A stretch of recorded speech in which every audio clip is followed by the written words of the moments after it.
I'm going to show you how to work beaded fringe. We'll do it on the cast on row, on a knitted row in the middle of a piece, and I'll show you how to bind off with a fringe.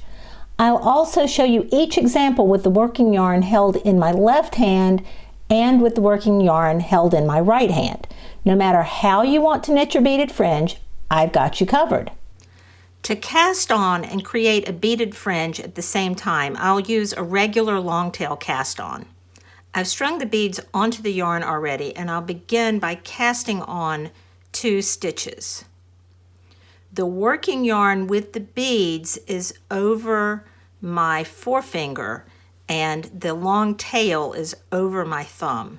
So once I've cast on 2 stitches, I'm going to pull the beads up next to the needle and snug them right up there. Now, if I do a normal long tail cast on, when I do that, those beads are going to want to jump onto the needle, and I don't want that. I want them to stay off that needle. So I'm going to take the beads between my right hand, between my forefinger and my middle finger, and kind of hold them out of the way while I do that long tail cast on. Now normally at this point I would just drop the loop from my thumb and pull on that loop, the thumb loop, to tighten it, but I need to tighten this beaded loop first. So I'm going to drop the loop from the thumb and then pull a little bit with the strand that's over my forefinger to tighten that fringe loop, and then pull with the one that's on my thumb. There I've created my first fringe. Let me cast on another stitch. That was 5 beads. This time I'll show you the same thing, and I've got 10 beads.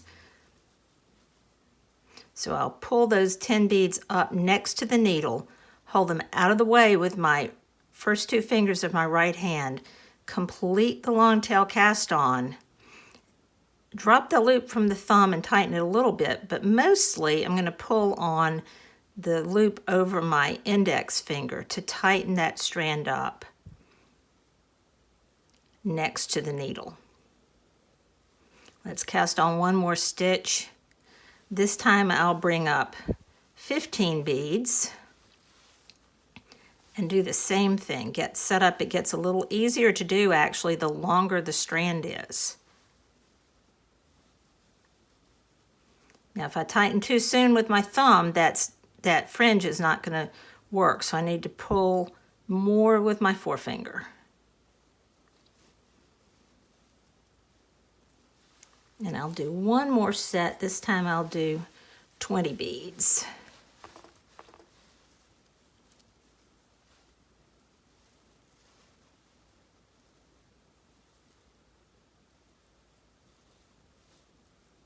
Tighten it up with my forefinger and then with my thumb. So you can see each of those strands doesn't have any of the working yarn showing. The beads go all the way around and cover that strand. I'm going to cast on one final stitch. This cast on row was a wrong side row. It's hard to tell from this, but these beads actually ended up on the other side of the needle, on the back of the needle, as I cast on. So when I turn it around, they're actually on this side, on the right side. Because I've done one row of beaded fringe with the cast on, now I'm going to knit a plain row. This is a right side row. I'm just going to knit it.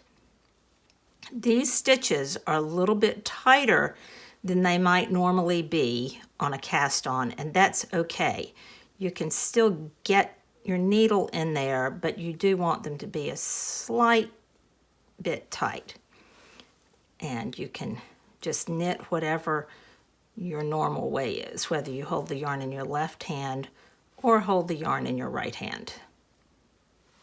So now I'm ready to work another wrong side row and add my beaded fringe. I'll begin by knitting one stitch. Then I'm going to start to knit the next stitch, and I'll pull my 5 beads up next to my needle.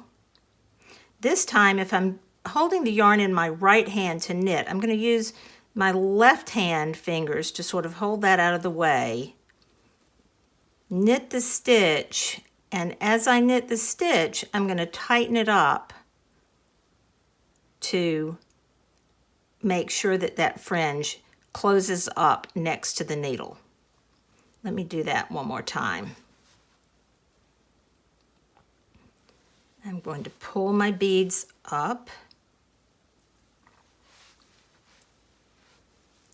This time I'm using 10 beads. Knit the stitch. I'm just going to put my left forefinger there to keep the beads down and out of the way until I knit the stitch and tighten it up.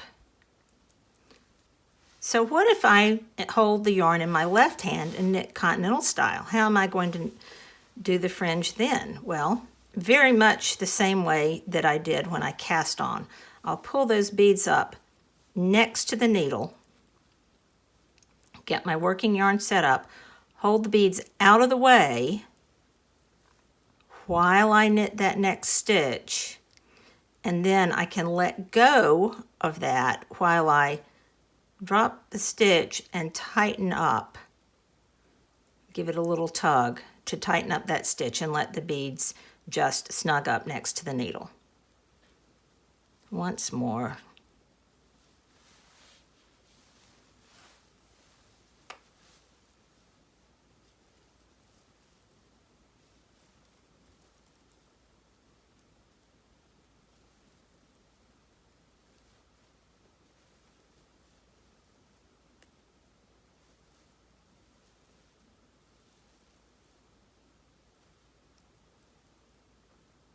Make sure that's nice and tight.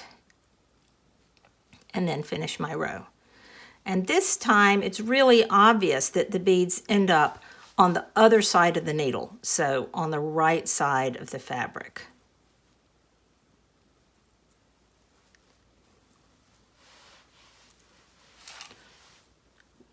So what if you want to add beads on the bound off edge of a fabric? So say this was a scarf and you were knitting, you wanted fringe along the cast on side, but you want it to match on the bound off side.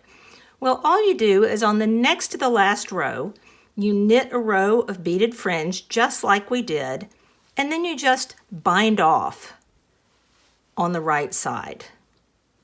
So just do a regular bind off to secure that fringe in place, and it will match the cast on beaded fringe on the other end.